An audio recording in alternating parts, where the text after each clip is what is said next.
আব্দুল্লাহ ইবনে আনাস রাদিয়াল্লাহু তাআলা আনহু থেকে বর্ণিত আছে, তিনি বলেন, একদিন আমরা আল্লাহর হাবিব মুহাম্মদ সাল্লাল্লাহু আলাইহি ওয়াসাল্লামের সাথে বসেছিলাম।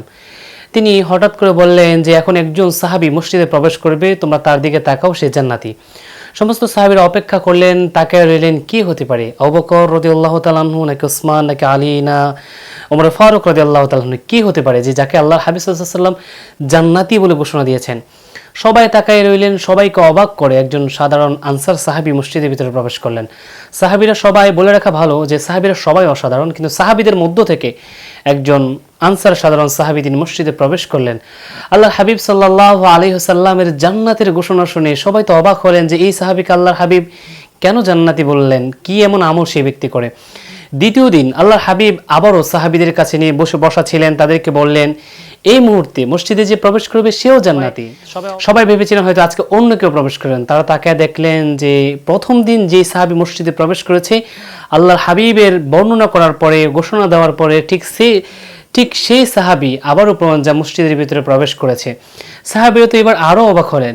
তৃতীয় দিন আল্লাহর হাবিব মুহাম্মদ সাল্লাল্লাহু আলাইহি ওয়াসাল্লাম আবার মসজিদে ঘোষণা দিলেন যে এই মুহূর্তে মসজিদে যে প্রবেশ করবে সে জান্নাতি। সবাই তাকায় রইলেন, অবাক হয়ে দেখলেন যে প্রথম দিন যে সাহাবী, দ্বিতীয় দিন যে সাহাবী, ঠিক তৃতীয় দিন সেই সাহাবী মসজিদে প্রবেশ করেছেন। সাহাবীরা সবাই অবাক হলেন। আব্দুল্লাহ ইবনে আমর ইবনুল আস রাদিয়াল্লাহু তাআলা আনহু তিনি জানতে চাইলেন, তিনার মধ্যে একটা প্রশ্ন জাগলো যে কেন আল্লাহর হাবিব তাকে জান্নাতি বলেছেন, কোন সে আমল? তিনি জানার জন্য তার কাছে গেলেন, বললেন যে আমি নিয়ত করেছি 3 দিন বাড়িতে যাব না, আমি তোমার বাড়ির মেহমান হতে চাই। সাহাবী বলেন অবশ্যই আপনি আমার বাড়ির মেহমান হতে পারেন। তিনি 3 দিন সেই সাহাবীর বাড়িতে মেহমান হিসেবে ছিলেন, পর্যবেক্ষণ করেছেন সেই সাহাবী কি এমন বেশি আমল করে যার কারণে আল্লাহর হাবিব তাকে একদিন নয়, 2 দিন নয়, বরং 3 দিন জান্নাতি বলে ঘোষণা করেছেন। সুবহানাল্লাহ।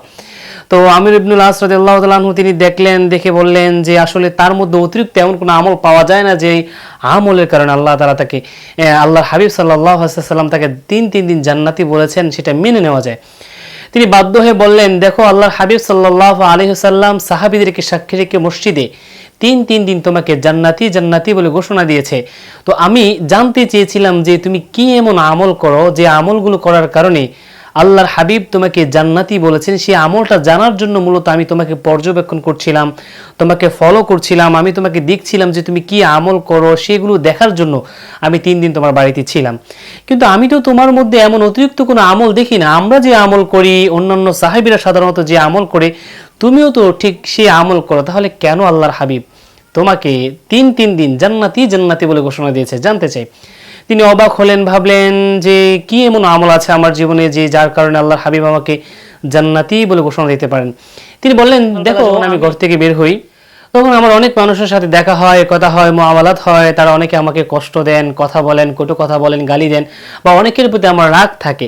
কিন্তু রাতে যখন আমি ঘুমাতে যাওয়ার পরে আমি সবাইকে গুনে গুনে মাফ করে দিই। ভাবতে থাকি যে কার প্রতি আমার রাগ, কে আমার উপর অপরাধ করেছে, আমার উপর জুলুম করেছে, আমার সাথে অন্যায় করেছে। যারা আমার সাথে অন্যায় করেছে, অপরাধ করেছে, জুলুম করেছে, আমি তাদেরকে গুনে গুনে সবাইকে মাফ করে দিই। সুবহানাল্লাহ। তখন সাহাবী ভাবলেন যে নিশ্চয়ই আল্লাহর হাবিব সাল্লাল্লাহু আলাইহি ওয়াসাল্লাম এই যে ক্ষমা করার গুণ, এই যে পরার্থপরতা, এই পরার্থপরতার কারণে আল্লাহর হাবিব সাল্লাল্লাহু আলাইহি ওয়াসাল্লাম তাকে 1 দিন আর 2 দিন নয়, সাহাবীদেরকে সাক্ষী রেখে 3 দিন জান্নাতি বলে ঘোষণা করেছেন। সুবহানাল্লাহ। এই জন্য আমাদের মধ্যে এই পরার্থপরতাটা নিয়ে আসতে হবে। রাগ ভিতরে রাখা যাবে না, কারোর প্রতি গোসা রাখা যাবে না। কেউ অন্যায় করলে, দোষ করলে আমি আমার জায়গা থেকে তাকে ক্ষমা করে দেব। নিশ্চয়ই রব্বুল আলামিন আমাকে উত্তম প্রতিদান দান করবেন। রব্বুল আলামিন আমাদের সবাইকে ক্ষমাকারী হওয়ার তৌফিক দান করুক, ক্ষমাকারীদের অন্তর্ভুক্ত হওয়ার তৌফিক দান করুক। আমিন।